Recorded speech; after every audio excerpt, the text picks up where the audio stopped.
Be strong.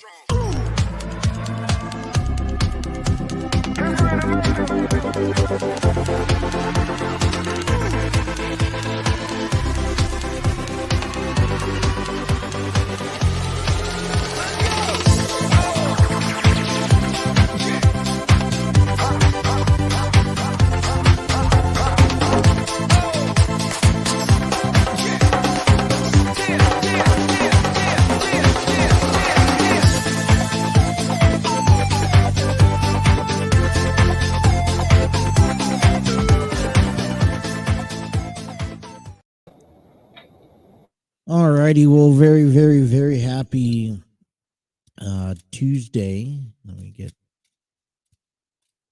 things right up here. There we go.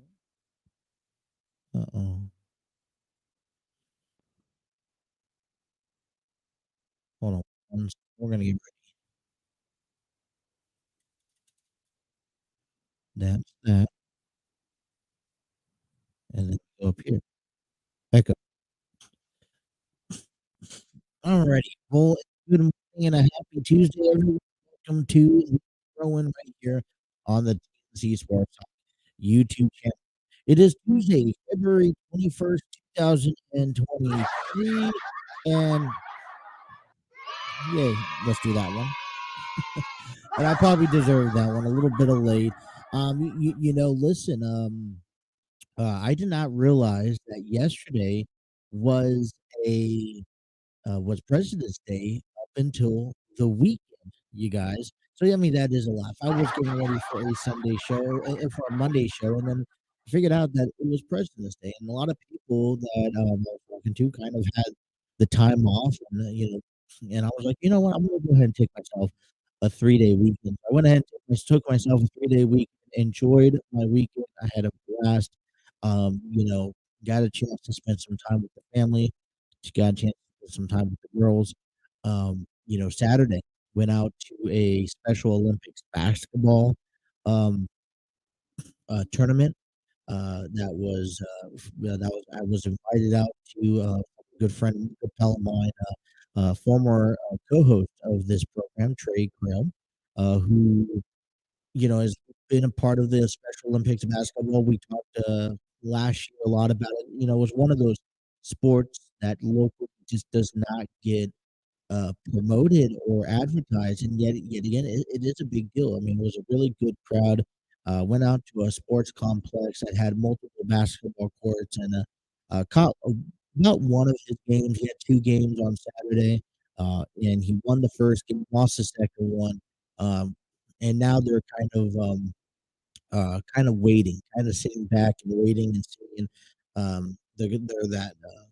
They're the alternate team to the so if one of the teams don't make it, they would fill in and take their spot. So I'm excited. Hopefully waiting to hear back from them. They may have a scrimmage game to help the A team this weekend, but we'll find out. But we also got a chance to go check out my oldest. She's currently in Scouts with that's affiliated within a church, and last week went to the head trooper's master, whatever you call him, house. He ended up carving out a, a, a brick of wood for my oldest, who ended up participating in it's a Pinewood Derby race that took place on Saturday. So I was there for a little bit of a nice event. Excited to go up to watching that happen. That continues. I'm actually very excited because for today, because I get to go out.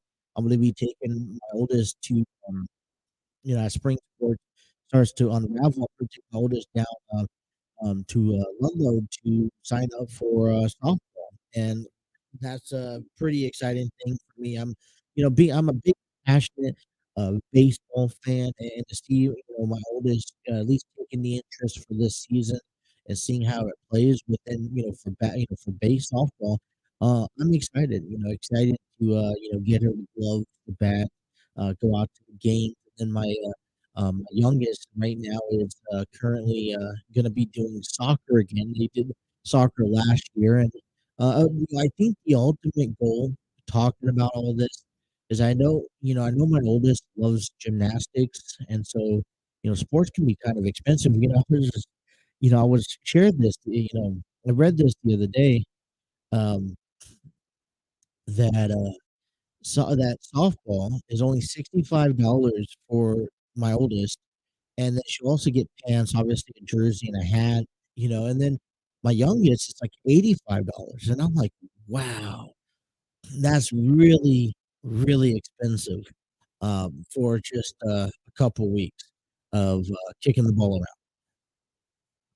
But you know what? They're trying new things. I'm excited for it, and I can't wait to see what happens. So we'll get a chance to talk a lot about that this spring as we head out to the games. I want to go ahead and apologize for the delay. If you guys are streaming us on YouTube, Facebook, or Twitter, scheduled time that I had this morning was 10 o'clock. I'm trying something a little bit different and a little bit new, as you can, because maybe if you guys were paying attention to some of the streams that were failing, I have a little outward look on things that can now be I can now display, um, which is out here, so that when we come back from break, when we come back from this and that, we can have ourselves a nice little view instead of just having that logo all covering my face. Otherwise, otherwise, we have a busy morning for you guys, taking you guys up.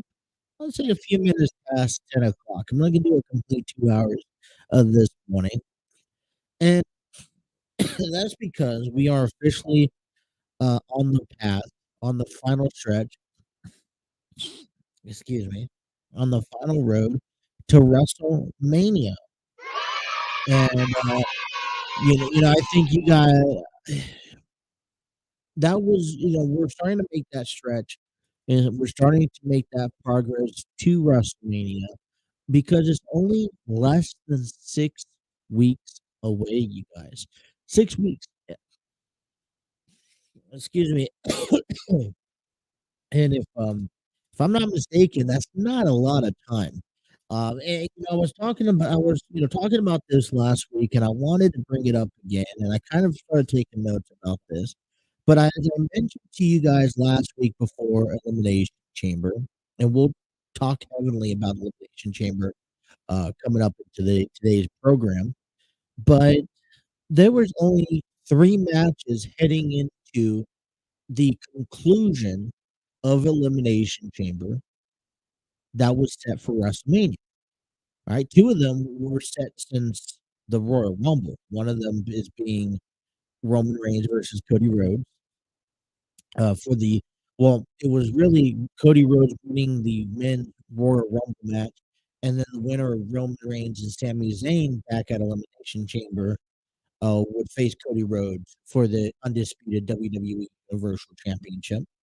Then you had Rhea Ripley, who was the female women's Royal Rumble winner, and she decided immediately on the Monday Night Raw after the Royal Rumble to face Charlotte Flair for the SmackDown Women's Championship, and then you have the winner of the Women's Elimination Chamber match on Saturday, which was Asuka, now challenging Bianca Belair for the Raw Women's Championship.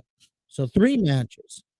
And I could sit here and I was writing out a few of the matches that we kind of were starting to see unfold, and a couple of them were have been added to the streak. But we talked about the potential of Kevin Owens, Sami Zayn taking on the Usos, and we're still seeing that game plan out. Um, you know, the whole, we're starting to see, Seth Rollins and Logan Paul that took one step further to their match. We could potentially call that Finn Balor and Edge may have a WrestleMania match, as well as Dominic and Rey Mysterio.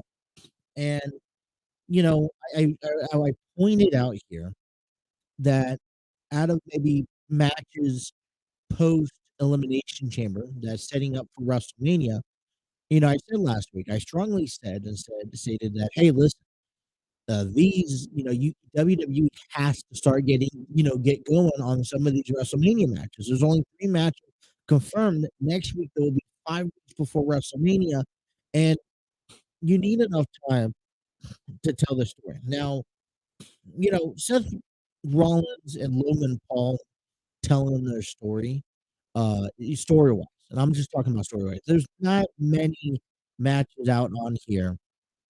That's one thing that WWE has done really well is be able to either, if it's a backstory that's dated back for years, or if it's a current story that's in development, like potentially Kevin Owens and Sami Zayn taking on the Usos, or the story told between with Cody Rhodes and his, family versus Roman Reigns' family, and Cody Rhodes has this, locked and set dream that that he wants to accomplish, whether it's Rhea Ripley and Charlotte Flair, who has 3 years history. There's has to be some sort of reason why this match is happening at WrestleMania. Logan Paul and Seth Rollins, if that is something that is to be confirmed, and right now we look at it like it is going to be something that is going to be confirmed. Well, Seth Rollins has been nitpicking, saying that Logan Paul doesn't belong in the ring. And Logan Paul is, on the other hand, digressing, saying everything that he's worked hard for in the WWE, which he has worked extremely hard.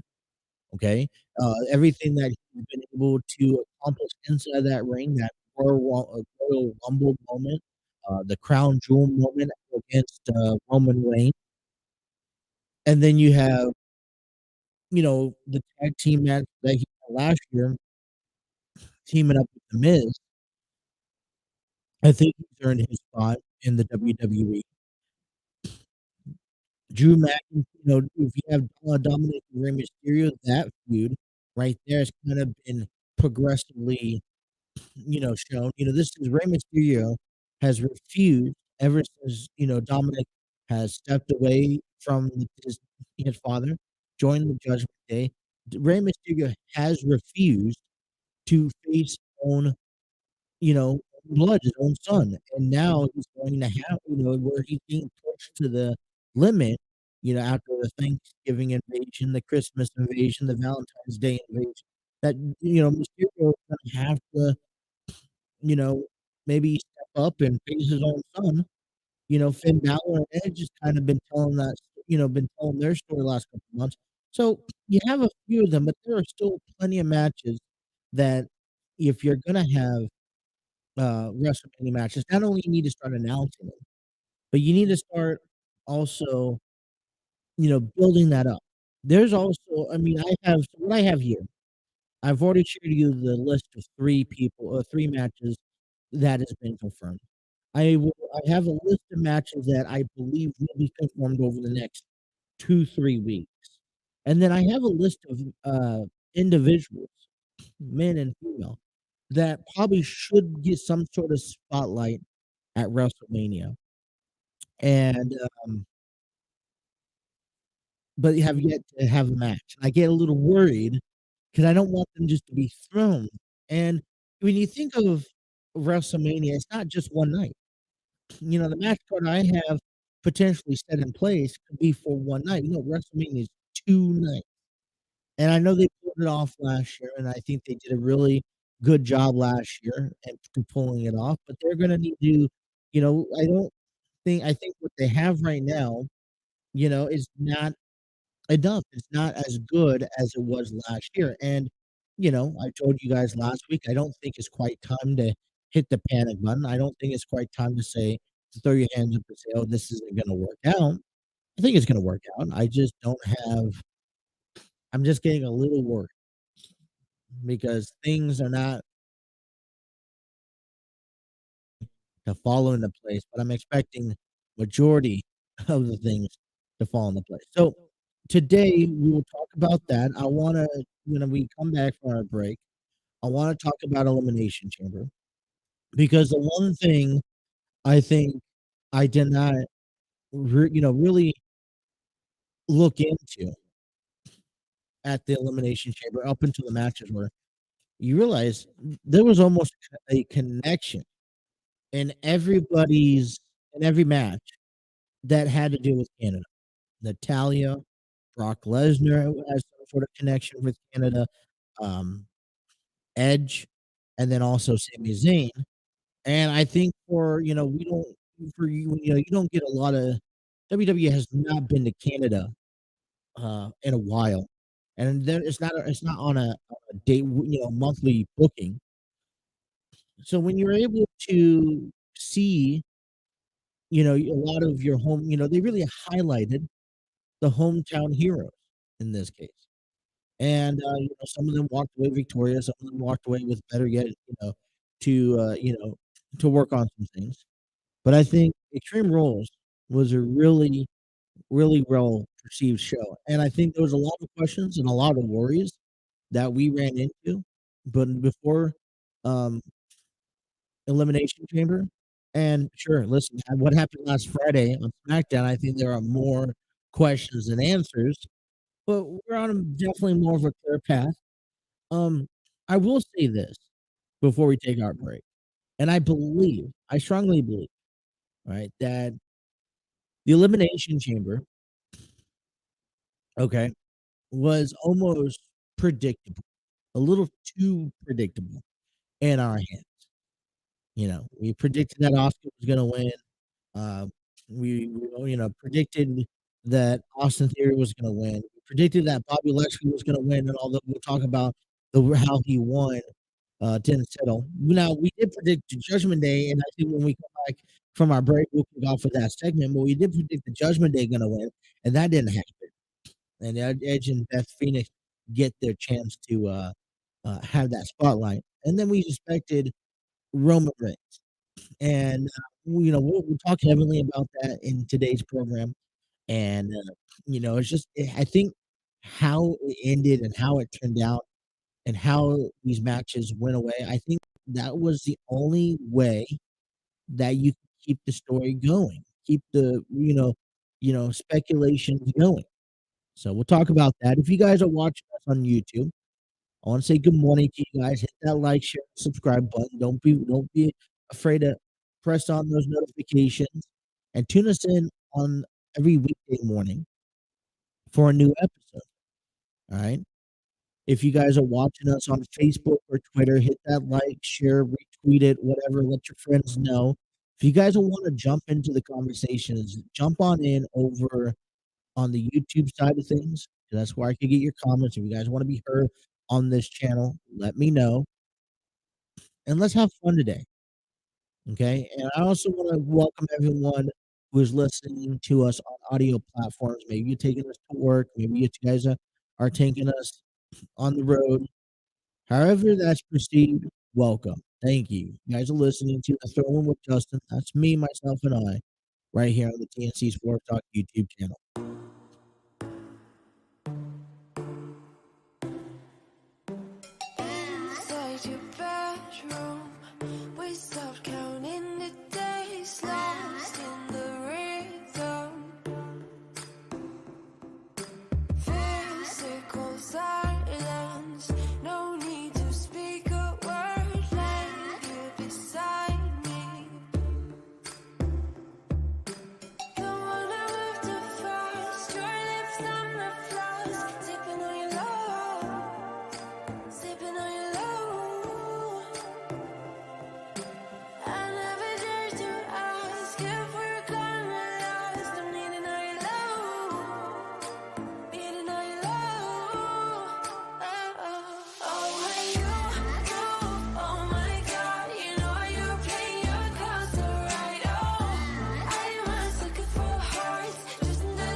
Alrighty, welcome back here to Throwing here on the TNT Sports Hockey YouTube channel. I want to give a big shout out to StreamYard Studios. None of this is possible without the help, without the platform from StreamYard.com.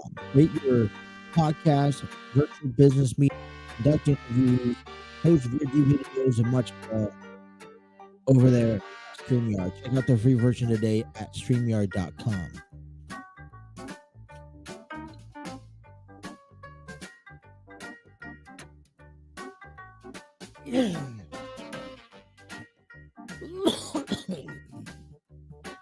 Excuse me. All right. Welcome on back, you guys. I want to apologize for the delay start. Original scheduled time was for 10, heading up until noon. Unfortunately, I had some complications trying to get up this new little screen for you guys. Be able to be, something different coming back from our break. So, want to apologize for that. But you know what we want to talk heavily about, and our today's focus is on Elimination Chamber, you guys. Elimination Chamber, I think, there was a lot of excitement heading into the night, a lot of expectations, and I think it really was well perceived. One of the better pay-per-views, one of the better, I guess, elimination chambers, in my opinion, heading into a WrestleMania for a while, and not decrediting what the WWE hasn't been able to do in years past, but you know, I mean, and even though I would say there was a predicament, or maybe it was predictable in my opinion, some of the things that took place, I still think it was well perceived, and it gave us a clearer image of where WrestleMania is headed to. And I think you look at the Royal Rumble, and um, you look at Elimination Chamber. These are the two, um, you know, stepping roadblocks that they have to be able to overcome and be able to, excel to get you guys ready for WrestleMania. When you look at the match card, and when I was looking at just all right, what do I want to talk about first? And really highlight. And we're not gonna get to everything because not everything is conversational worthy. Um, at least not today, but I think there's a few subjects hands in mind. And the first one to me, and this is the one that really stood out to me. Out of we knew that Roman Reigns and Sami Zayn was going to be a match that stood out on its own, but for a match to stand out, other than that, I thought it was going to be Bobby and Brock, and I was a little disappointed in that, and we'll talk about that.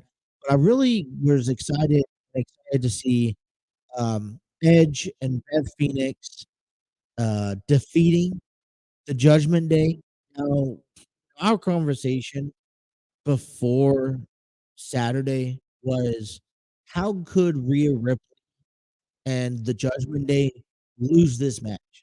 She has an upcoming challenge to take on Charlotte Flair at WrestleMania, and we all felt, and I agreed, and I heard this first from Dwayne Davis over there at Armchair Booking Wrestling Podcast, but we all talked about how important to have the momentum on the side of the Judgment Day. And I didn't just like the Judgment Day for this match because of Rhea Ripley and her upcoming WrestleMania match against Charlotte Flair. I was also excited for this, the Judgment Day, and in favor for the Judgment Day because guys like Finn Balor and Damian Priest, who in the men's elimination chamber match, and Dominic Mysterio, who I think in 2023 need a bigger push and need a bigger momentum going into the year, and especially heading into into WrestleMania. I really feel that the Judgment Day needs to start one winning titles, two start creating a bigger name for themselves. Yes, they're about recruiting talent and having people join their side, which they haven't really recruited much talent. And I feel like the Judgment Day have been stuck in the same cycle again and again and again ever since you see Finn Balor, replace Edge as the leader of the group. Now, we favored the Judgment Day for this match, but what we did not recognize or we did not acknowledge was, a few things. Did Edge and Beth Phoenix really need this victory? For one. Um, two, this is also Edge's hometown. Not hometown, but this is Edge's home region. And, I know that there's conversations, and even Edge last night on Raw admittedly stated that, "Hey, listen, my matches are numbered, my days are numbered. I'm at the point of where I could be simply retiring from the WWE," and I think a lot of people could agree and say, "Hey, listen, that's better, better now than later when it gets too late." And I'm like, well, Edge never really. How often do you see, homegrown talent get a chance to win in front of their home crowd? And so for me, I think it caught me by surprise when Edge and Beth Phoenix walked away. But I took away a lot from this match, and I think a lot is said moving forward to heading into WrestleMania. It wasn't, and what was great about this and how this fit so perfectly, Edge and Beth Phoenix got the, chance to win the match, got the chance to win it, in Canada, which is a spectacular thing. Um, and what was great about it is that Rhea didn't get pinned. So technically, it doesn't really do a lot of damage on Rhea Ripley. She wasn't the one. Now, if she got pinned by Beth Phoenix, this is like, all right, all momentum is out from, out heading into WrestleMania to face Charlotte Flair. But because she didn't get pinned, then I mean, I think I'm perfectly fine with everything. You made this match, although Beth Phoenix and Rhea Ripley was involved. You made this match about Edge and Finn Balor, which you know we go back into Raw last night. Edge accepts the open challenge for the United States Championship against Austin Theory, and Finn Balor costs him the title. Obviously, projections are, hey, Edge, Finn Balor are going to take it one step ahead, take it to WrestleMania. Like I said, Rhea Ripley's back doing her own thing, and because she wasn't pinned, I don't think there's a lot of momentum. And a quick few, maybe 2 win on Raw or SmackDown in the next few weeks, kind of build that momentum. Whoever's lost momentum, back up again. What was interesting for me was that throughout the match, and I feel like this was the only downfall because this match was perceived to be about Edge. It was supposed to be about Edge taking on the Judgment Day. Well, the crowd made the entire match about Dominic Mysterio, and I thought to myself, and I'm like, you know, listen, I guess there's a very few locations that you could go, all right, in the world that you could have the reaction that Canada gave to Dominic Mysterio. Now, if that doesn't shout Ray and Dominic at WrestleMania, I really don't know what else shouts it out. Dominic, you know, for everything, all 5 competitors, everybody had a little bit of everything, and even Dominic, who the crowd let him have it, and he played that role perfectly inside this match. And, you know, I feel like maybe the crowd and then maybe reaction to Dominic Mysterio took a little bit away from this mixed tag team match. But I liked the match. It was a good match. It was Um, and I like the ending of it. Edge and Beth Phoenix stand tall. Edge got the pin over Finn Balor. We know that this feud can continue. We know that Rhea Ripley doesn't lose momentum, and I think that overall was one of the best perceived matches taken away from the other 4 matches before Roman Reigns and Sami Zayn. I wanted to sit here and I thought to myself that, hey, listen, the number 1 match besides Roman and Sami from Elimination Chamber, the number 1 match that we were gonna talk about was Brock Lesnar and Bobby Lashley. And, I argued with myself, but the way that Brock and Bobby ended their match at Elimination Chamber, I felt was probably the most disappointing match I've seen of the entire night. And I think what kind of maybe rewinded in my head, before this match was what happened on Friday Night SmackDown, where Bray Wyatt called out, "Hey, I want the winner of Bobby and Brock." And then you get, because prior to that, we were talking about, "Hey, let's, Brock and Bobby." Bobby goes over on this match, and then they go on for match number, this the second match at WrestleMania. And so I think this is kind of a twist and turn because now we're potentially seeing Bray Wyatt and Bobby Lashley and then Brock Lesnar and Omos at Mania because that's where if you didn't watch Monday Night Raw, I'm sorry, spoiler alert, MVP and Omos called out Brock Lesnar next week on Raw, saying that, "Hey, I want a WrestleMania match." And, you know, and I really, that's a whole nother conversation.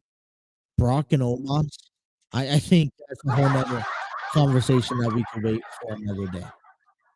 To see Bobby and Bray at WrestleMania, these are here's my only problem. I'm gonna say this now, is that Bray is working his way up the charts, right? He came back, he had his first match against LA Knight, most likely he ain't gonna have a second match until WrestleMania. And then you Bobby, who is building momentum, wants to get back into the title picture and everything. And now you have these 2 guys facing, and it's kinda like they're both most fan favorites. Who could you see winning the match? You love Bray Wyatt when he's doing and you get Firefly Funhouse this Friday night, but then Bobby Lashley's on the other hand, he's a wrecking ball. He just got done proving that he can once again, you know, regardless of if it was a cheap way or not, defeat Brock Lesnar because let's face it, Bobby Lashley had him in the lock, and Brock Lesnar was starting to fade, which led to Brock Lesnar delivering a low blow to Bobby to get out of it, so because he didn't wanna lose the match that way. So he lost the match via disqualification. He got frustrated with himself. He took it out on Bobby Lashley. He took it out on the referee. He left utter chaos in the ring. And I understand Bobby's role. I understand Brock's role. Let me put it that way. I understand Brock's role moving forward and how he's supposed to, I'm gonna put quote unquote give back. You saw that with Roman. Matter of fact, you saw that with Austin Theory last year's Elimination Chamber.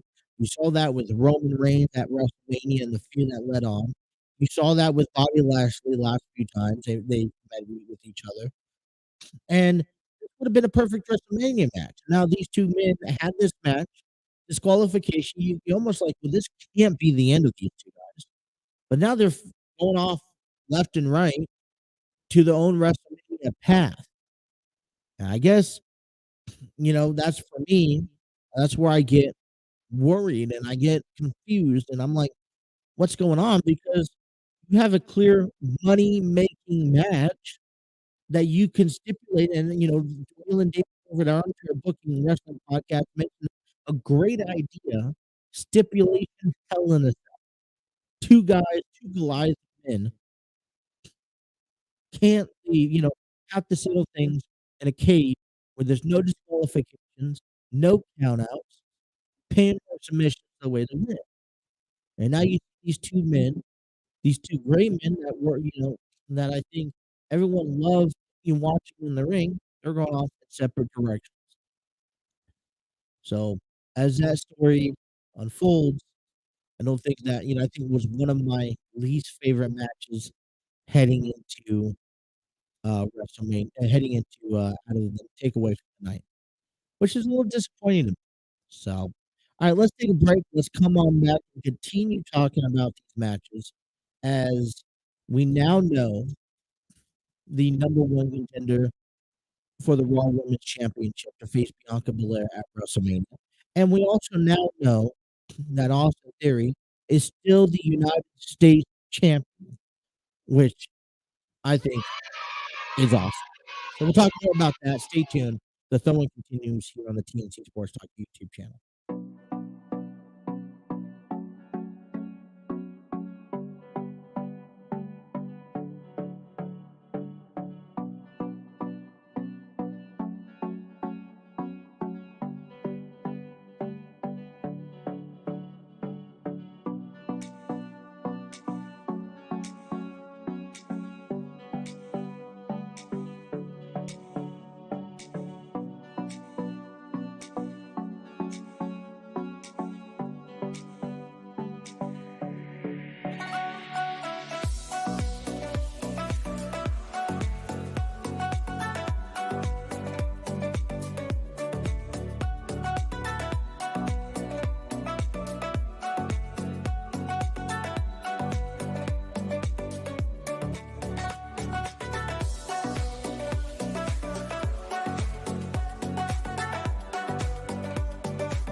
I was a little worried because yesterday was President's Day. Decided to take myself a 3-day week, and so I was a little worried how I was gonna be able to talk about Elimination Chamber continuing into um, Monday Night Raw and so forth. And seems to turn out pretty fine. And I'm so far doing so good, so well, I guess whatever you want to call it. Um, we had the winners of the men's and women's elimination chamber uh, on that Saturday, and the only thing I can say about these two matches almost seemed predictable in my eyes. And when you look at the men's elimination chamber match, you look at the females elimination chamber match. I love the cage matches. I love the stipulations. I love the gimmick matches that is uh given out for pure enjoyment.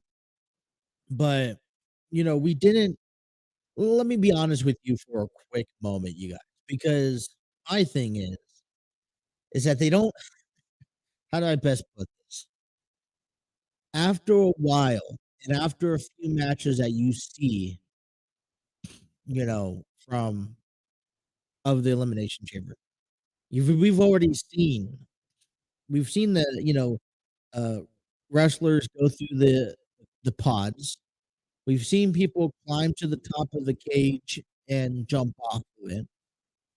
And after a while, in all honesty, and not to be, show any disrespect to, what was done and given out during the match. I mean, listen, Montez Ford climbing to the top and then jumping off on everybody.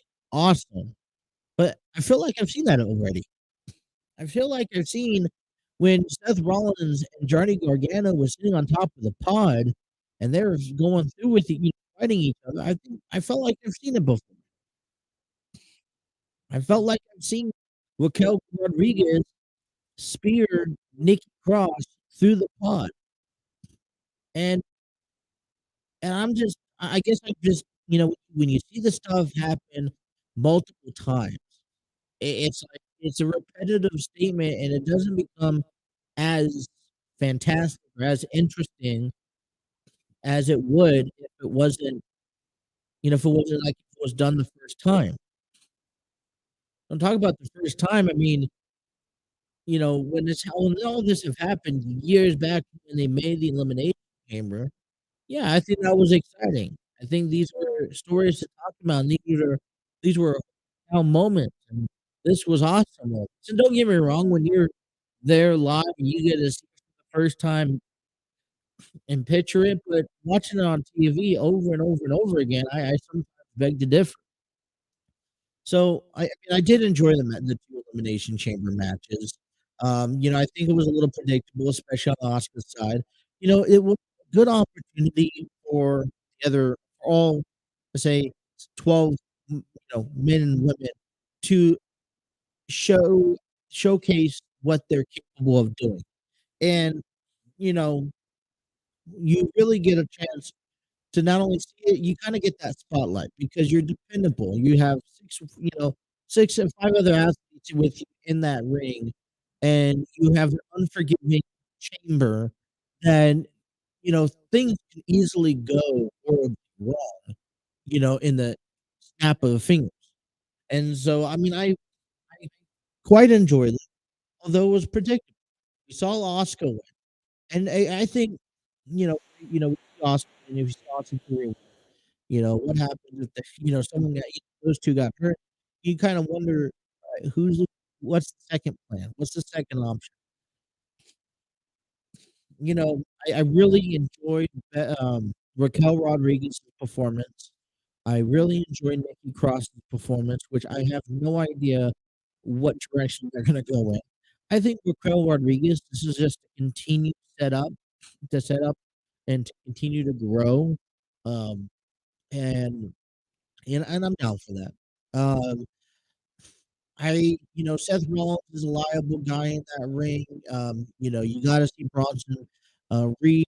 When you get six people in the ring together in a chamber and they're unexperienced, sometimes you get miscommunications. And I think we saw a little bit of that. But congratulations to Austin Theory and Asuka surviving. Now we see Asuka go challenging Bianca Belair for the Raw Women's Championship. And you know what I like about, I think one thing that I like about this scenario, and it's great seeing Bianca and Asuka other than Bianca and Rhea Ripley. Because yes, I would love to see, and I think in both ways, I would love to see um the rematches. I would love to see Bianca and Rhea together fighting each other at WrestleMania. I think that's the only way that you could perceive this type of match. But this is much more of a dangerous match with Asuka and Bianca Belair. And then you think of it, you start thinking about, all right, who could possibly win? I favor Asuka being just that much more fierce, fighter. You go look at I think the WWE this year wanted to kind of make sure that they did not go the route where Bianca, Rhea, Asuka, Charlotte, because we've already seen those matches before. So I'm okay with that. I think the big story was last on Saturday night. Let's not ignore it. Roman Reigns and Sami Zayn. All right. Um, you know, we knew that we were going to get the crowd electrified. I mean, we have not seen such a big crowd. And what I love most about these two competitors, about Roman and about Sammy, they understand the industry, they understand the business, and you know, they let the fans for a solid, it felt like 10 minutes just go off. And then, it wasn't necessarily a wrestling match because it went from them staring at each other to some hard hitting questions, hard hitting physical fights, right? Um, and this was, I mean, it was a good match. I think the overall story, okay, and Roman Reigns. I think what you have to give credit to Roman Reigns because he made this personal. And he made it about Sammy's friends, Sammy's family, Sammy's kids, and he made it as personal as possible to where you wonder how in the world was he capable of leaving Canada on Saturday. And I think it came to a shock from a lot of people that we got a chance to see the Usos, not one, but both Usos involved, and I think we needed that to see, uh, we needed the Usos. I think it was mandatory to see the Usos, to see them on Saturday night because then this starts the setting up the storyline with the tag team titles.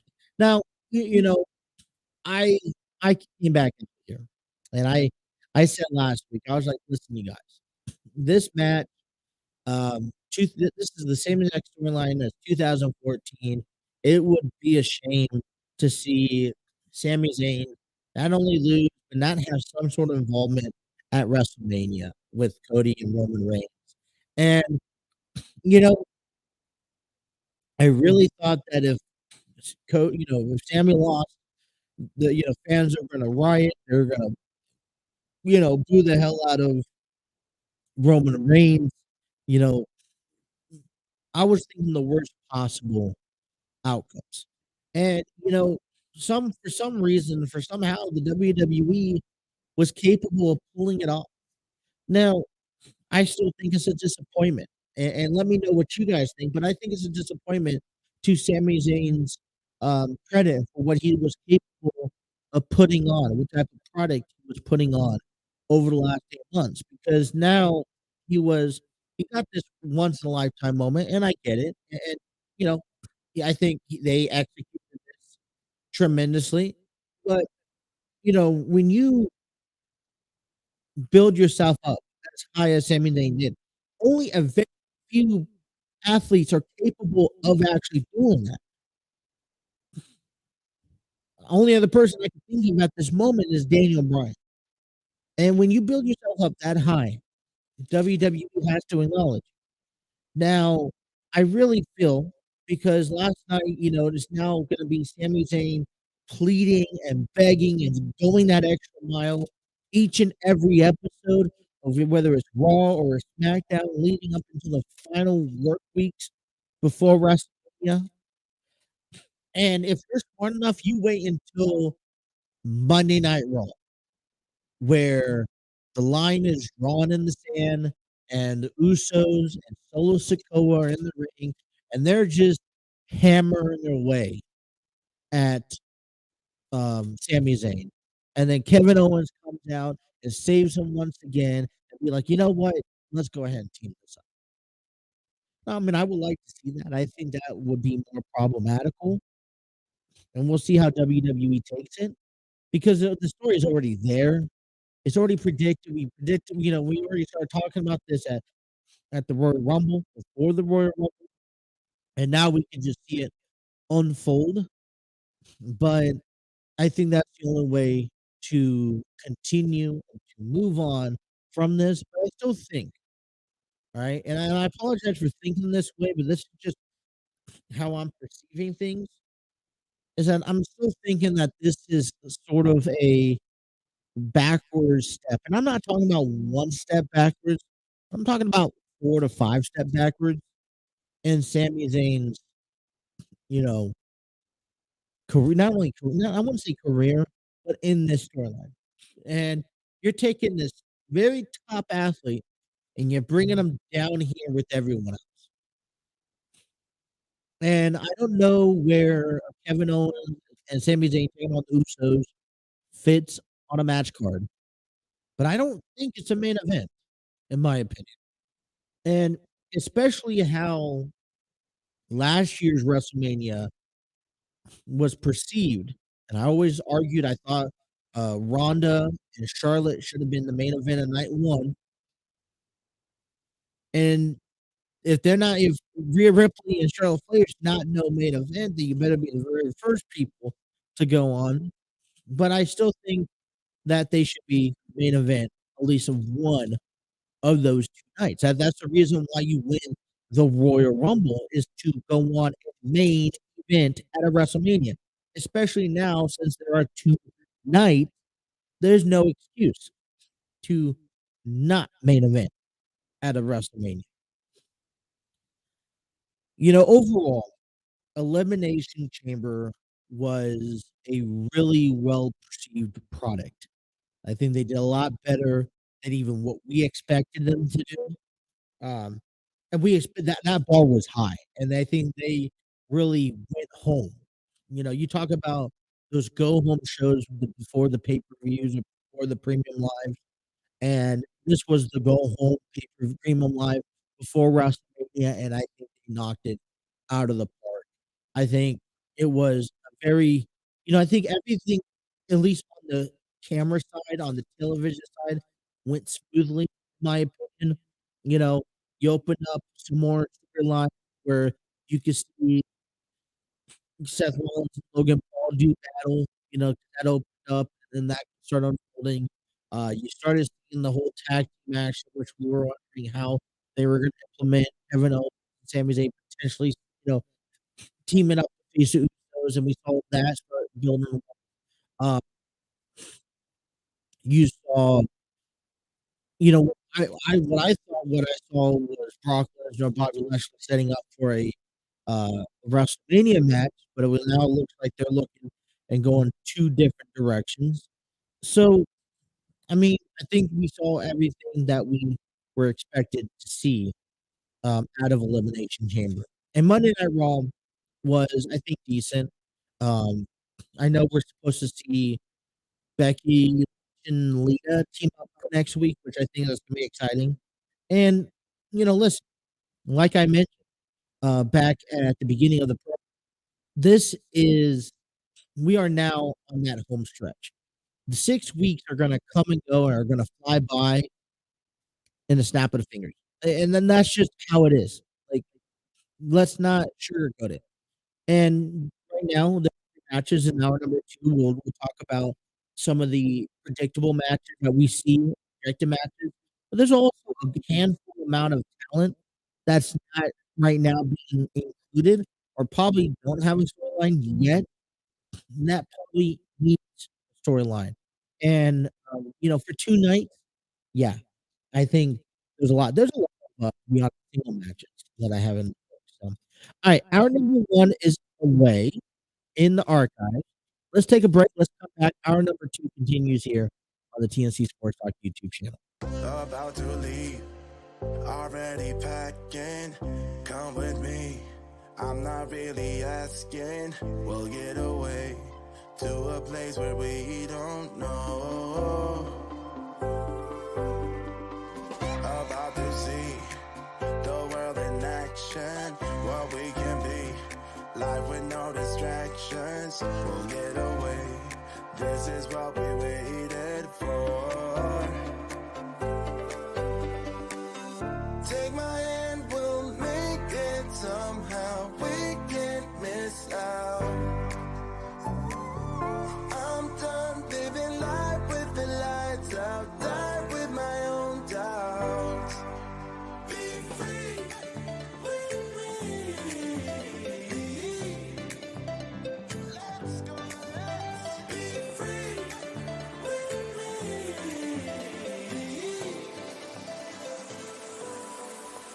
Be free.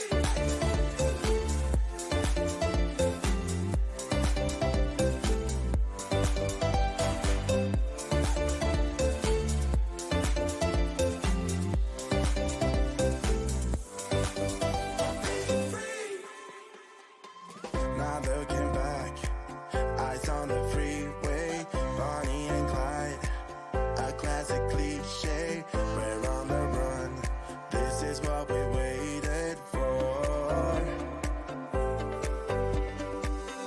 Take my hand, we'll make it somehow. We can't miss out. I'm done living life with the lights out. Die with my own doubts. Be free.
Low, I'm feeling low.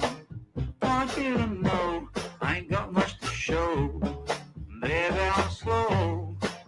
Not breathing to my snail show. Until the spring liberates me from my winter hell.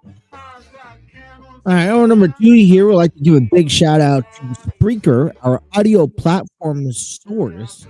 You can find the throw in on Apple Podcasts, Google Podcasts, iHeartRadio, Spotify, Spreaker, Deezer,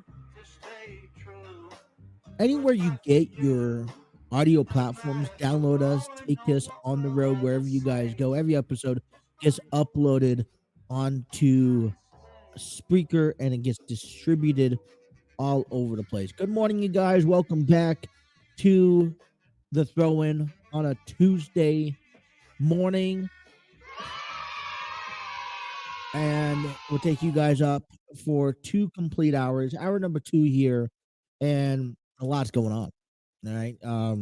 Like I said, big weekend in professional wrestling as we talked away about Elimination Chamber. Now, I've given you my take, and I want to hear what you guys have to say. So if you guys have any opinions about any of the matches, any of the storylines, anything that is leading up until WrestleMania, I want to hear. Talk to me about it. We'll talk more about that here in hour number 2. Beginning of hour number 2 always comes to you in the world of the local sports as we break down everything that happened over this past weekend, kicking things off with the Cincinnati Cyclones, who hosted the Fort Wayne Comets back on Friday with a loss of 5-4. Justin Valve shot his 22nd goal of the year in the first period with 10 minutes and 21 seconds left. Zach Andrusiak shot his 18th in the third period, 5 minutes and 2 seconds left to go in the game. On Saturday, they returned the favor. They head on up to the road to face the Comets. This time, picking up a victory, 7-5. Cohen ends up doing picking up 2 goals in the first period, 6 and number 7 for him on the year, and one in the 15 minutes and 14 seconds left. The second one with 4 minutes and 30 seconds left in the first period. Justin Valve once again he shoots and goals for number 23 against the Comets with 2:35 left in the period. Their next game is going to be tomorrow night at home. $2 beers, draft, hot dogs, cheap nights. And I want to encourage you guys to head on out to be facing the Norfolk Admirals, 7:30 p.m. The puck drops. Admirals are 7th in the ECHL North at 12:35 and 1. It'll be kind of nice to step away from the division from the Central for a game because coming up here soon, they're going to have to be taking on the Indy Fuels. Honestly, by next week. ECHL Central standings. Toledo Walleyes captured first place over the weekend by picking up their victories. They picked up a pair of wins against the Rapid City Rush back on Friday, 6-0, and then they picked up a victory on Saturday, 3-0. Followed by behind them the second Cincinnati Cyclones pulled off. They're 29-12 and 5. Indy Fuel are 31-17 and 2. They come in third place in the Central. Indy Fuels ended up picking up the victory over the Kalamazoo Wings 3-2 back on Friday. Fuels and the Walleye, something that we want to happen. And if you're looking around for minor league hockey, exciting games, Indy Fuels taking on Toledo Walleyes coming up. I want to say this Friday, the 24th. Bearcats basketball took back on Sunday. Kind of got a glimpse at the end, a little bit of that game at the end. Game winning shot by David DeJulius with 0.2 seconds remaining. And, the Bearcats were up in the game. I want to say, they were up. It was 71-68 with, literally a minute to go. And they go on to a victory of 73-1 at the end of the game. They moved 6-6 on the season. They're going to be hosting Temple Owls tomorrow night at 7 p.m. on ESPN2. The Bearcats 13-3 at home, while the Owls coming in to play tomorrow night, 15-13, 9-6 on conference, and 6-4 on the road. Listen, Bearcats is going to be a fight. They're trying to keep themselves, just trying to finish themselves strong for the remainder of the year. Continuing in basketball with the Musketeers, who faced Paul back on Saturday. They picked up a victory, 82-68. Got out early to a 49-27 lead in the first half and cruised into victory. Great momentum as they get back into winning ways towards the end of the season. Jack Nunge finished with 18 points after shooting 70% from the floor. Nunge also grabbed a team high 10 rebounds for his 8th double-double of the season. Jerome Hunter matched his Xavier career high with 15 points and grabbed 9 rebounds. Colby Jones finished with 14 points. Sowell Boom finished also with 11 points. Great performance from the men's basketball team for the Musketeers. We move on to 20-7, 14 20-7 on the career, 14-1 at home, as well as 5-4 on the road. Their next game is at home on tonight at 6:30 p.m. on FS1 as they get set to take on Villanova Wildcats. The Wildcats coming to the game 13-14, 7-9 in conference, and on the road they're 3-8. Trying to continue themselves. They're currently still seated number 4 in the bracket in the NCAA tournament bracket, heading into the final couple games of the year. Men's basketball for the Wildcats, taking on Tennessee Volunteers. Another win for them back on Saturday, 66-54, 39-19 in the first half to cruise on away to victory. Another game just identical to the Musketeers. Counted on a lot of freshmen to carry the Cats through another victory against the number 10 seed Tennessee. Cason Wallace, 16 points, 6 rebounds, 6 assists. Chris Livingston, 12 points, career high, 10 rebounds, his first double-double. Sweep with rivalries both home and away. Their next game is tomorrow night on the road against Florida Gators at 7 p.m. The Kentucky Wildcats are looking in the bubble, trying to keep themselves in a March tournament. Their tip-off is at 7 p.m. The Wildcats 9-5, conference 18-9. Overall 13-3, or what? They're 4-4 on the road. They will be taking on the Gators, who are 14-13, 7-7 on conference, 9-4 on the road.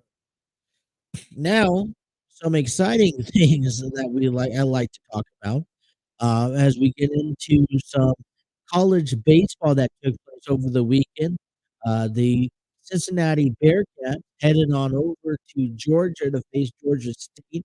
They fell short to the series 2-1 on the year.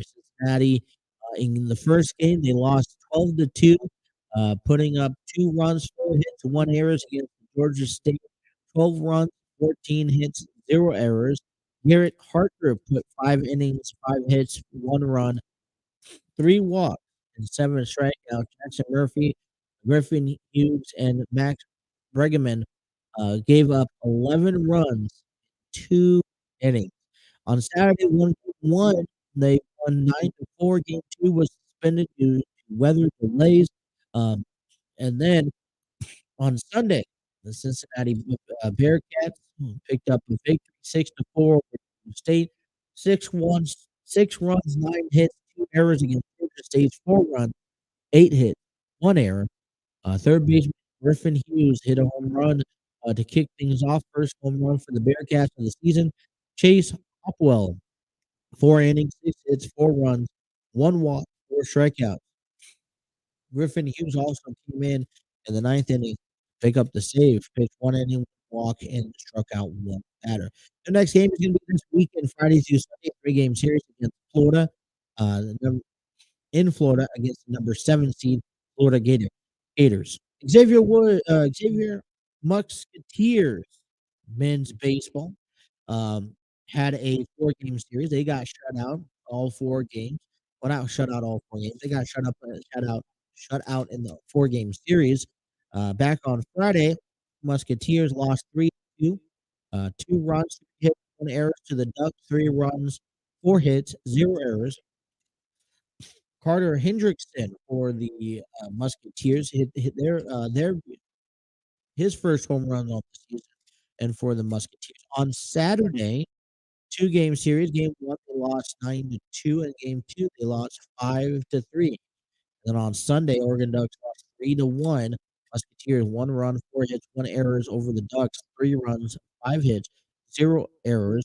Nick Boyle 4 2/3 of an inning with a hit and 5 walks and 5 strikeouts. Next game will be today, later on at Louisville against the Cardinals at 3 p.m. If you guys know where I can reach out and actually watch these games, um, I was trying to watch some of these games over the weekend, and I'll tell you this: that what I discovered was like I'm on Hulu, in which I have the Hulu, ESPN, and Disney bundle, and what I noticed was that I don't have I don't necessarily have like I'll get games, but it's not the games that I want to watch. I want to try to find a way to watch Cincinnati or Xavier or even Kentucky, and it's like they're very rare to come across. So if you guys know a link, a source that doesn't cost money to watch these games, then please hit me, shoot me a message down in the comments or DM because um, I want to know. I want to know these. Finally, the Kentucky Wildcats had a 3-game series against Elon Phoenix on the road. They lost the first game 2-0. Logan Martin went 5 innings, 6 hits, 2 runs, 1 walk, 6 strikeouts. On Saturday, the Elon Phoenix wins the Kentucky Wildcats win 5-1. Tyler Ojma put up 6 innings, 2 hits, and 4 strikeouts. And then on Sunday, the the Wildcats win 4-0.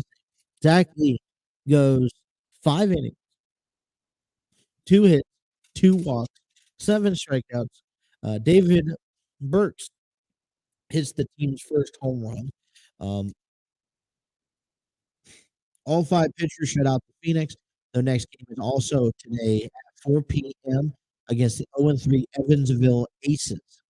So, it wasn't a bad week in in the world of Cincinnati sports or at least local sports here in Cincinnati. I didn't think it was a bad weekend. All basketball teams won. Great moment, and I think regardless of whether if you're trying to play for a March bracket tournament, if you're trying to also play for maybe um, something a little bit different, uh, if you're trying to play for the tournament, if you're just trying to play for rights, bragging rights, finishing off the year strong, I think it's important that you know that we set the pace and we set the tone. I think it's always important. Base basketball is now kind of setting themselves up and setting their tone for the next sport to come in. And we see this, right? We football, and I think it's important in Cincinnati. We see this from time to time again. And I know there's probably not a whole lot of connections with each other, but we see the when we see football do well, just like the Bearcats went to the NCAA you know, playoff tournament, in football. And then we saw the Beng a couple years back, and then we see, the Bengals have a successful year, and we kinda wanna wish that, "Hey, can that rub off to baseball?" And that didn't unfortunately, but then we saw, another decent season out of Kentucky, out of, Cincinnati football. The Bulls went on to the AFC Championship game. And then you also see, the Bearcats and Xavier and even Kentucky playing well in basketball, and now their baseball season is about to begin. And you would like to at least have some sort of decent year, especially since the Reds are not a year to, kind of follow. Cincinnati Cyclones are a really good uh double A, hockey team. Believe it or not, they're in the playoffs quite often. And you would hope that this year that, all right, pitchers and catchers are reporting, position players are reporting for spring training games this Saturday. And there's already downward questions that I think, we expect or that we're already having. And you just kind of hope that, with all else fails, that we could turn towards maybe some sort of excitement. All right, let's step away here. We'll still talk more sports. 2-hour program continues next on the TNC Sports Talk YouTube channel.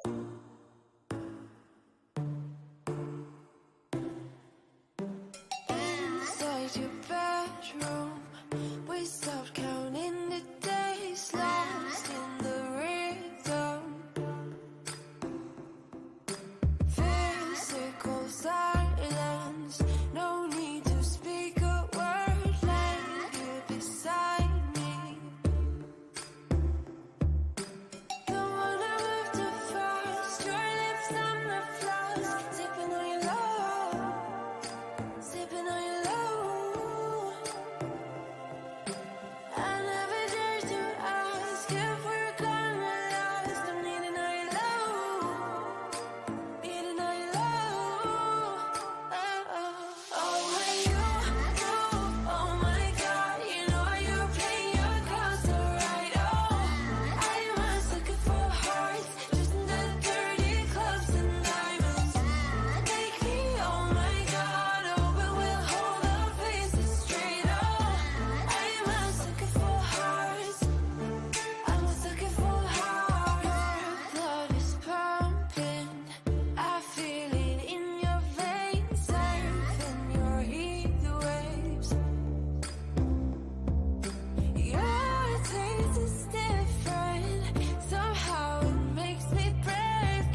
Well, when I woke up, she was looking at me. She told me I've been cheating on her in her dream. Lord, it wasn't a thing I could do or say to change her mind any way. She told me that things was gonna change. If I wanted her, I couldn't stay the same. So Alrighty, welcome back to the Throne, taking you guys up till a little after 12 o'clock here today, after quite a start to this morning's program. Hopefully, you guys like to kind of visual look coming back from break. Excuse me. Morning allergies here, but all right, couple of other. Taking a little breakaway. I kind of do want to just talk a little bit more about some of the other things that happened over the over the weekend.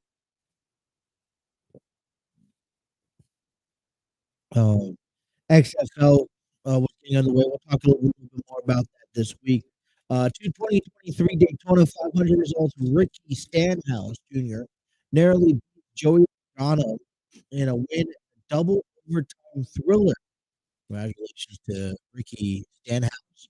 NFL.com, Mark Sessler ranks Joe Burrow as the third ranked quarterback behind Patrick Mahomes and Jalen Hurts. And I'm going to point this out. If you guys missed my quarterback rankings for last week, and I think this is a valid question. I think a lot of people will argue this. Now, it's not just Cincinnati fans.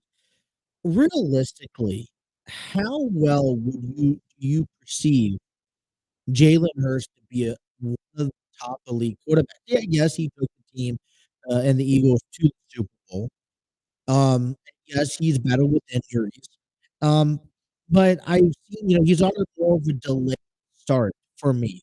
And he's played longer than Joe Burrow, and yet Joe Burrow has shown a lot more.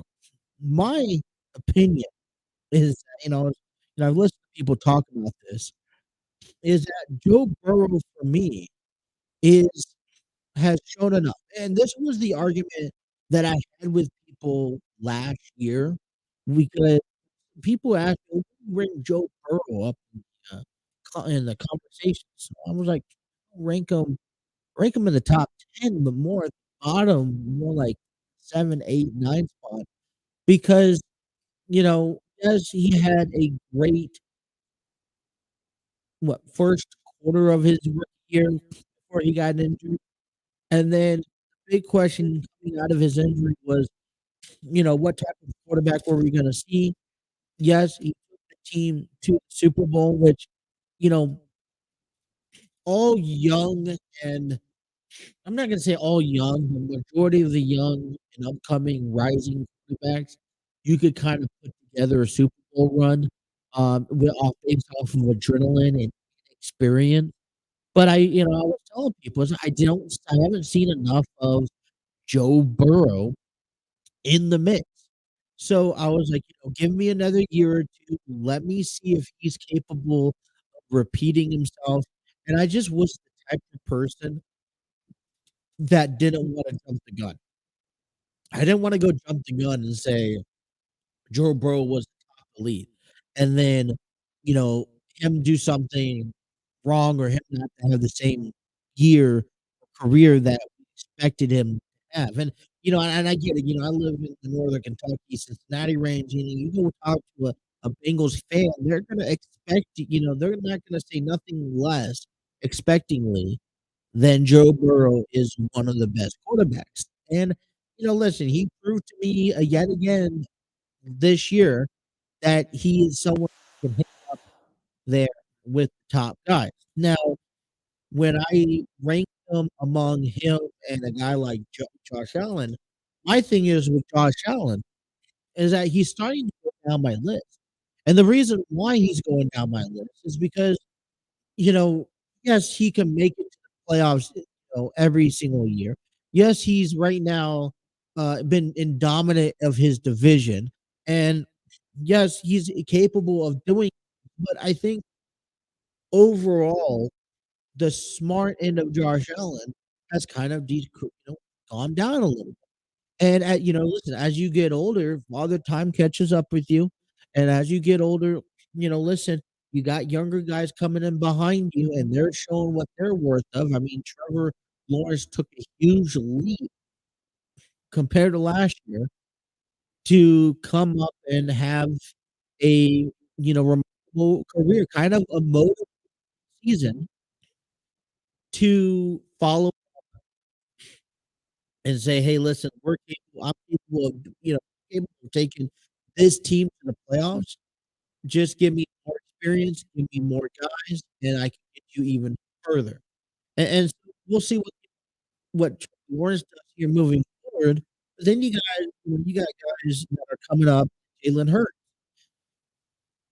My thing with Jalen Hurts is that he's been playing for a few years, and he's just now taking the and there's a lot of things that went wrong against the Eagles, okay? I really don't believe that the Eagles are gonna beat the 49ers if Brock Purdy went down. Now, I'm gonna say, I believe if Brock Purdy was healthy, he was in the game the entire I think we would have saw the 49ers go to the Super Bowl and face Kansas City Chiefs. Now, this is nothing crediting Jalen Hurts for what, the Philadelphia Eagles have accomplished or what they're capable of doing, but overall, I still put Joe Burrow. Now, you saw if you guys looked at the rank quarterback, then you would see that, some of these top quarterbacks, Aaron Rodgers dropped a few notches down my list. Tom Brady dropped several notches down my list. And that's because what we're seeing is a new generation of quarterbacks.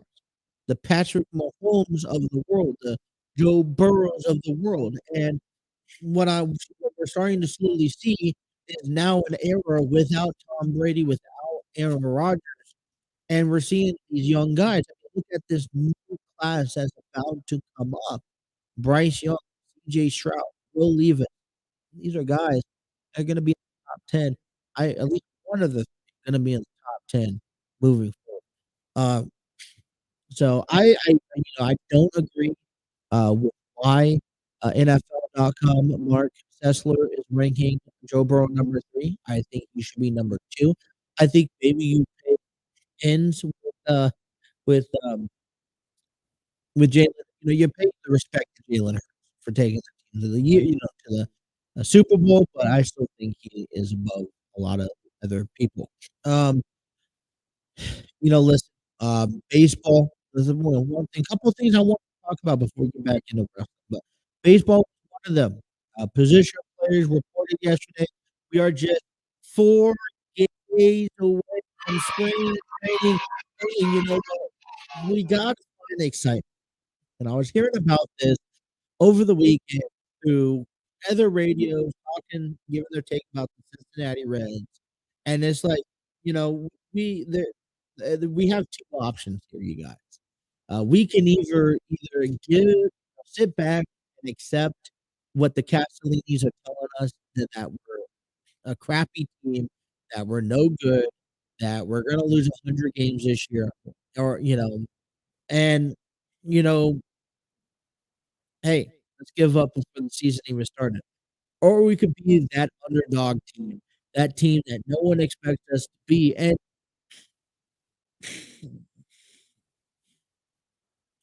I'm thinking about it. You gotta find some ways. I mean, I look at the roster today. I look at the Reds roster today, and I say, "Hey, listen, I see ball club that is about maybe 5 loss loses on loss on the season, you know? I mean, I know that the Castellini, what they're saying and what MLB reports, and there's already people out there that are saying that we are absolutely in no place to even win a wild card spot. We have a 0% chance. And I can't sit here and just allow that to happen. I can't sit here and believe that that's all we have. So let's find some excitement. I still say starting spring training, and I'm going to put at spring training. I don't want it now. I don't want it on opening day. That's what happens when I play with my stuff. Excuse me. But, you know, I want the Castellinis, front office, everyone. Only person that's allowed out is Nick Krell. I want everyone to sit here and to go away and allow the Reds to do what the Reds do. Allow them to, you know, allow the Reds to play baseball, allow Tyler Stevenson to hit home runs, and allow Krill and David Bell to do their job. That's it. And see how this team comes around. Reds signed Tyler Anderson to a contract. They also, excuse me, but over the weekend also, I'm just having a great time right now. But the Reds also re-signed Hunter Strickland to a bullpen deal, which is going to help build some depth. Now, listen, we know that that especially both guys not the greatest, but we're hoping that a fresh look, a new start, a fresh look to kind of help grow this team. Quickly before I cut the break, I want to kind of give you 5 pretty bold predictions, in my opinion, for 2022 3 years. All right. Coming up at number 5 is coming in is Spencer Steer wins NL Rookie. We got rid of Mike Moustakas, and rightfully so. I think that he was just injury prone, and I had problem with him. I really liked him when we first picked him up, but he's really a liability to this ball club. Talking about that young guy and Spencer Steer, a guy that we're looking to bring up as a third baseman. I know this is kind of a bold prediction, but hey, if the Reds start to have some sort of breakout year, we could see Spencer Steer get named Rookie of the Year. I would like to see that. That would be a positive ending to the season. Coming in at number 4, Nick Solak starts more games than Nick Senzel.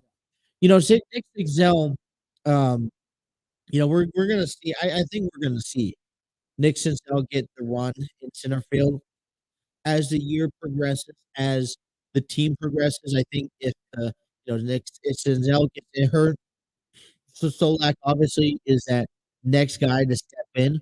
But then I think, in my opinion, moving forward, that if we have a year that I think a lot of people are afraid that we're going to have as a terrible year, then we can possibly see Solak get replaced in Senzel.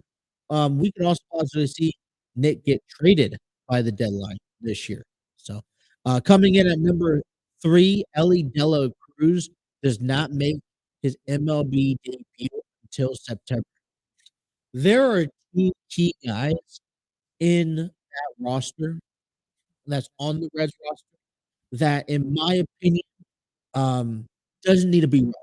I understand that the Reds are working now with the farm system and with those younger guys, but Ellie De La Cruz and Noelvi Marte are 2 guys, in my opinion, flat out, that does not need to get. Yes, we're gonna see them in spring training, but unless it's a desired measure or unless neither men are making some sort of remarkable historical splash in the minor leagues, then there's no reason, in my opinion, to see them up at the majors. I understand that we have a problem at shortstop and maybe with injuries over there, either with Spencer Steer at third or Jonathan India at second. But we got Chad Pinder that can play infield.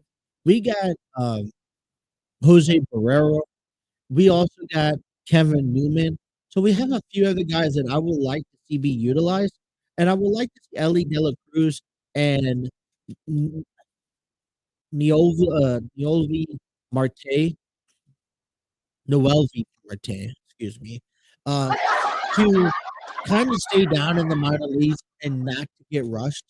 I would honestly prefer them seeing them, see what they're capable of in spring training, getting that work, going down to maybe Double A even at furthest, and then working their way up to Triple A. If drastic measures bring them up, but other than that, don't see them until September. Coming in at number 2, Jake Fraley leads the team with home runs, and this is gonna be that new smart part is that you know, I don't with we don't know how much we're gonna rely on, Tyler Stevenson, Joey Votto, Will Myers. These collective group of men ain't just I mean, I know what Tyler Stevenson is capable of doing, but I don't see these group of men really hitting the bombs. We also need, as a young roster coming up, to see one of these younger guys like TJ Friedel or Jake Fraley, or even Spencer Steer, or Stuart Fairchild step up and really, you know, separate themselves from that, amateur baseball to professional baseball. Just like we wanna see Salat make his, make more games in the XFL, just like we wanna see Spencer Steer come in and become rookie of the year. We need some guys on all contributing. And Jake Fraley, possibly one of those guys. And my last little prediction before our break here is gonna be Ashcraft and his team alone all-star representative. I would love to see Joe Votto as that, team representative for the All-Star as his final year. Maybe Tyler Stevenson, but with his new role, we'll see. But it's another, example of taking one of these young guys that are being kind of forced to push through and play throughout the season or, and really don't have any support or backbone and being able to, I think would be huge motivation, a huge promising factor for the Cincinnati Reds to see, Graham Ashcraft as as that guy, in the representing the Reds for, um, for this year's All-Star. So those are my bold predictions. We're gonna step away, come on back, and we'll talk about some, um WrestleMania matches I have in place and a whole bunch of lists of guys and men and women that are not on currently having a role at WrestleMania this year. You guys are listening to The Throw In with Justin. That's me right here on the TNC Sports Talk YouTube channel.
Tin Man by Ava Lowe.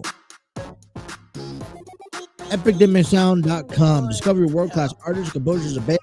Find the perfect soundtrack and give your social media account for music they deserve. Epidemic Sound is a realty free music link. For more information, check out epidemicsound.com. It's going to be a beautiful day. Tomorrow's supposed to be raining, 70, and a little bit of everything. Welcome back, everyone, to the One here on the TNC Sports Talk YouTube channel. And hopefully, like I said, everyone has enjoyed themselves a 3-day weekend. And kind of getting off to a slow start, kind of still sort of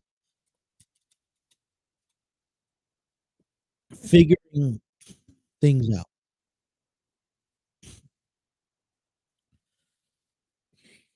Excuse me. But all right, we're at we talked about this at the beginning of the show. We made it apparent, and we have a lot of things that I think are very interesting heading into WrestleMania this year. And like I mentioned, we have 3 matches here ahead of us.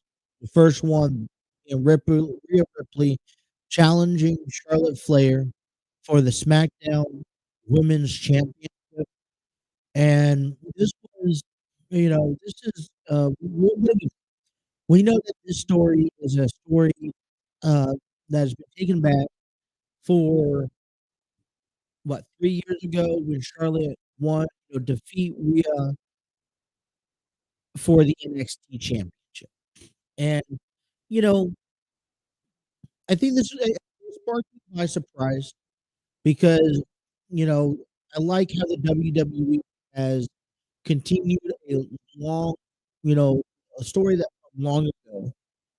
But I guess what I was hoping for, and I'm still hoping for, I was hoping for was Rhea taking on Bianca Belair, just because I am more familiar with that rivalry with Bianca Belair down in NXT.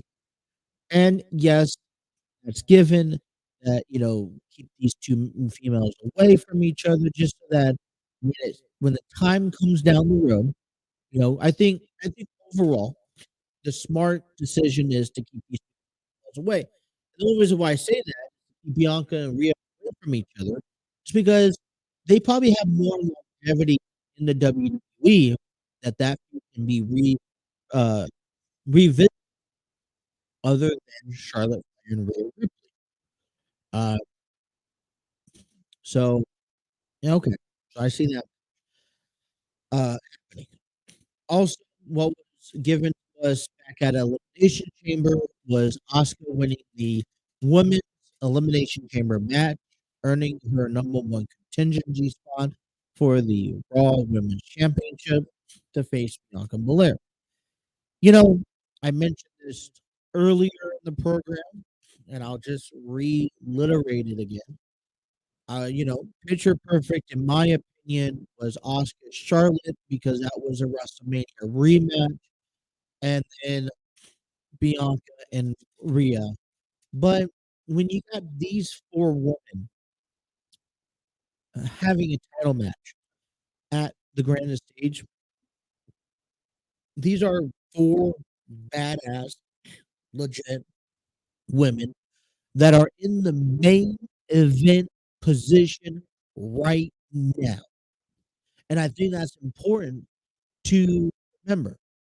You look along the WWE roster and you see who's available, who's not available, who else really deserves an opportunity.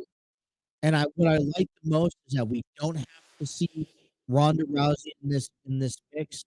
Liv Morgan already had that opportunity. Maybe Naomi, Natalia was already is playing a different role. Uh, Shayna Baszler. At one time, hold on one second.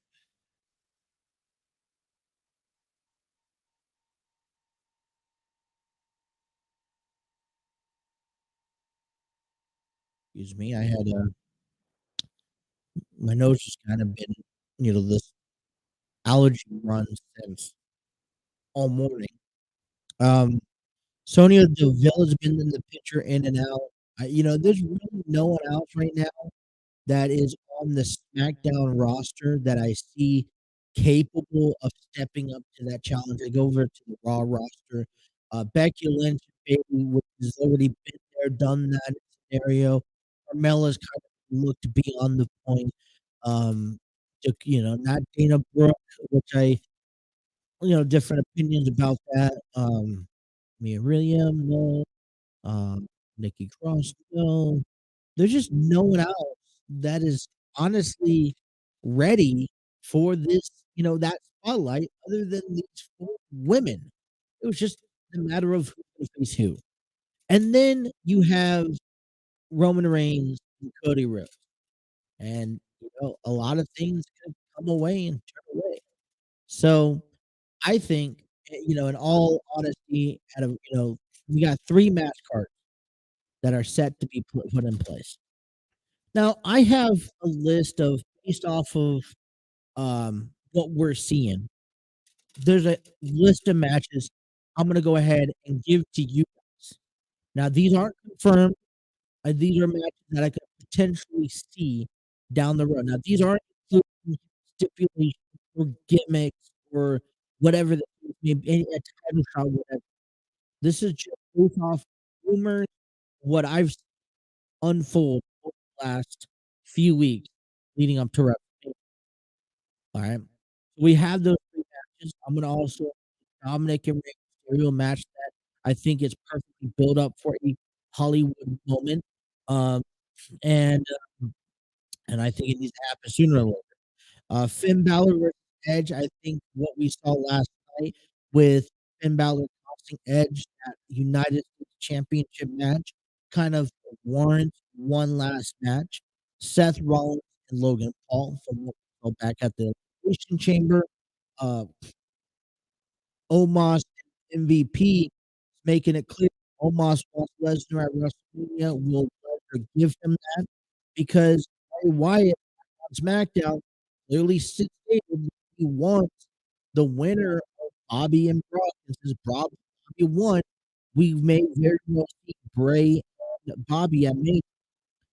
John Cena is scheduled to return to WWE March the 6th. And here's what I tell you, and I think Austin Theory makes the most sense. John Cena is one of those guys who, what, he doesn't really make hype. Whenever you hear about a talent returning to the WWE, I think you get excited for a moment, especially if you haven't seen them in a while, guy like maybe The Undertaker or Triple H, Brock Lesnar, John Cena.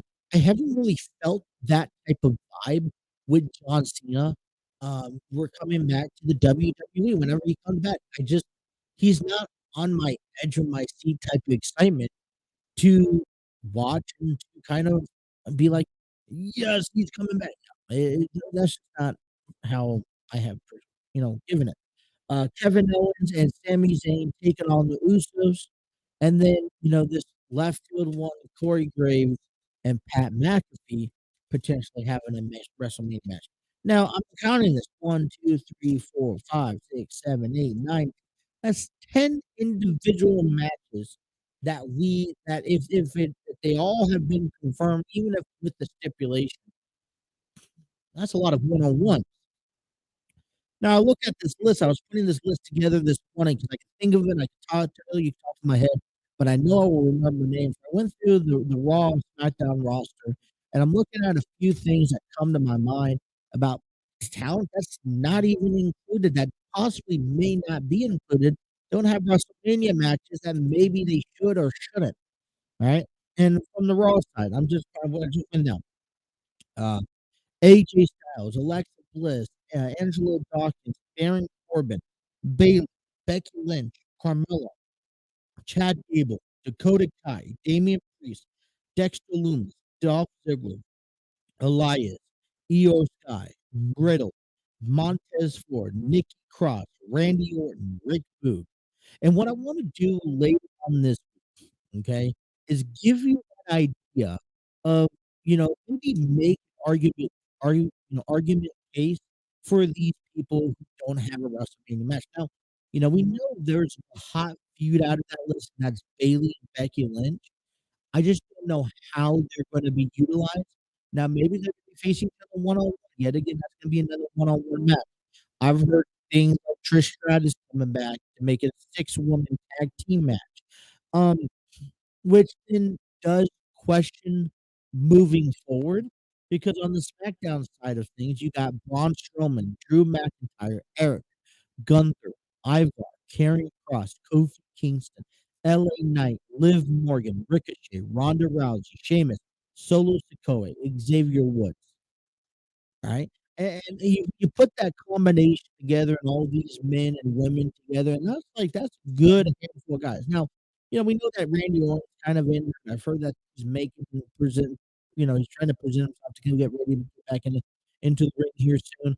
AJ Styles is hurt. We don't know how much longer he's going to be out and if he'll be ready by WrestleMania. But I think it'd be do him justice.